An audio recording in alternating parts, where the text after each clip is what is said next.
देश भर की सियासी उठापटक से जुड़ी खबरों के बुलेटिन सियासी गपशप में आपका स्वागत है।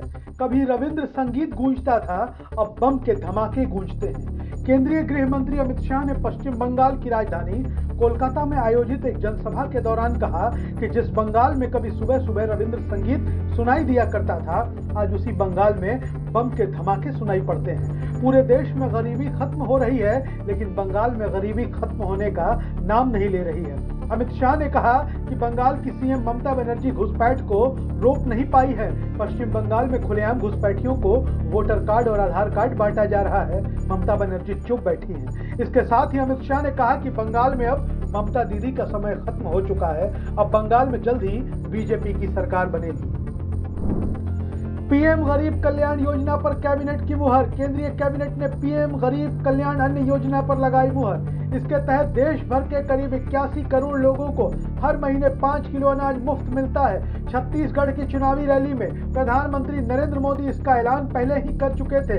यह योजना 1 जनवरी 2024 से अगले 5 साल के लिए जारी रहेगी। अंत्योदय परिवारों को प्रतिमाह 35 किलो खाद्यान्न वितरित किया जाएगा। इस योजना से 81 करोड़ से ज्यादा लोग लाभान्वित होंगे। आगामी 5 वर्षों में इस योजना पर 11 लाख करोड़ रुपए से ज्यादा खर्च किया जाएगा। इस योजना की शुरुआत कोविड-19 महामारी के दौरान की गई थी। बता दें कि 2024 में लोकसभा के चुनाव होने वाले हैं। ऐसे में मोदी सरकार इस योजना को बंद कर कोई जोखिम नहीं लेना चाहती।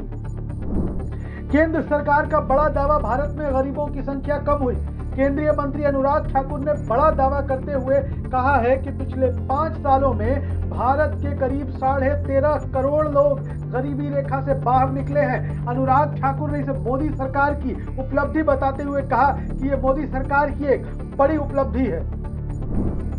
नीतीश कुमार की पार्टी में सब कुछ ठीक ठाक नहीं। एक मंत्री का दूसरे मंत्री का पुतला जलाने का ऑडियो वायरल। नीतीश कैबिनेट में शामिल मंत्री रत्नेश सदा का एक ऑडियो वायरल हो रहा है, जिस कारण बिहार की राजनीति में भूचाल मचा हुआ है। आगामी लोकसभा चुनाव से पहले दलित वोटरों को साधने के लिए नीतीश कुमार की पार्टी जनता दल यूनाइटेड के द्वारा भीम संसद का आयोजन किया गया था। बता दें कि SC/ST समाज से आने वाले SC/ST कल्याण मंत्री रत्नेश सदा का एक कथित रूप से ऑडियो वायरल हो रहा है, जिसमें वो अपने किसी समर्थक से नीतीश कुमार के करीबी मंत्री अशोक चौधरी का पुतला जलाने के लिए बोल रहे हैं। इस ऑडियो में साफ साफ सुनाई दे रहा है कि अशोक चौधरी ने पटना में आयोजित भीम संसद के दौरान रत्नेश सदा को मंच पर साइड करके बैठा दिया गया था, जिसकी वजह से मंत्री रत्नेश सदा के समर्थकों में नाराजगी है। इन दिनों सोशल मीडिया पर यह ऑडियो खूब वायरल हो रहा है। इस ऑडियो में जो आवाज सुनाई दे रही है, दावा किया जा रहा है कि वो मंत्री रत्नेश सदा का है। इस ऑडियो में सदा के एक समर्थक ये कह रहे हैं कि आपके साथ भीम संसद में ठीक नहीं हुआ है,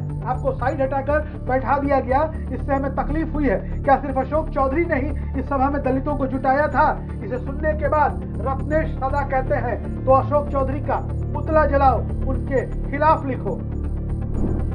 तेलंगाना में वोटिंग से पहले कांग्रेस को बड़ा झटका, फिरोज खान के खिलाफ केस दर्ज।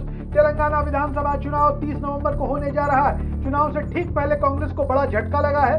कांग्रेस के नामपल्ली से उम्मीदवार और विधायक फिरोज खान के खिलाफ हैदराबाद पुलिस ने मामला दर्ज किया है। कांग्रेस विधायक फिरोज खान पर एक मतदाता को कथित तौर पर 1 लाख रुपए की पेशकश करने का आरोप लगा है। हैदराबाद पुलिस ने मामला दर्ज कर जांच शुरू कर दिया है। नामपल्ली के कांग्रेस विधायक फिरोज खान पर एक मतदाता को 1 लाख रुपए देने का आरोप लगा है। पुलिस मामले की जांच कर रही है।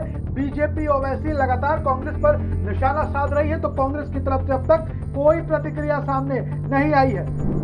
हरियाणा कांग्रेस विधायक दल की बैठक 6 दिसंबर को बीजेपी को घेरने की रणनीति पर होगा चर्चा। आगामी 6 दिसंबर को हरियाणा कांग्रेस विधायक दल की विधानसभा के शीतकालीन सत्र की सदन में होने वाली कार्रवाई की रणनीति को लेकर बैठक होगी। यह बैठक विपक्ष के नेता और हरियाणा के पूर्व सीएम भूपेंद्र सिंह हुड्डा के आवास पर होगी। इस बैठक में विपक्ष सदन में सत्ता पक्ष को घेरने की रणनीति को तैयार हो इस पर चर्चा करेगा। आपको बता दें कि हरियाणा विधानसभा का शीतकालीन सत्र 15 दिसंबर से शुरू होगा। इसको लेकर मुख्यमंत्री मनोहर लाल खट्टर की अध्यक्षता में हुई राज्य मंत्रिमंडल की बैठक में विधानसभा के शीतकालीन सत्र आरंभ होने की तारीख पर मुहर लगा दी गई है। तेजस्वी यादव ने मंच से बताया अपनी पत्नी का धर्म। बीजेपी बोली फिर नाम क्यों बदला।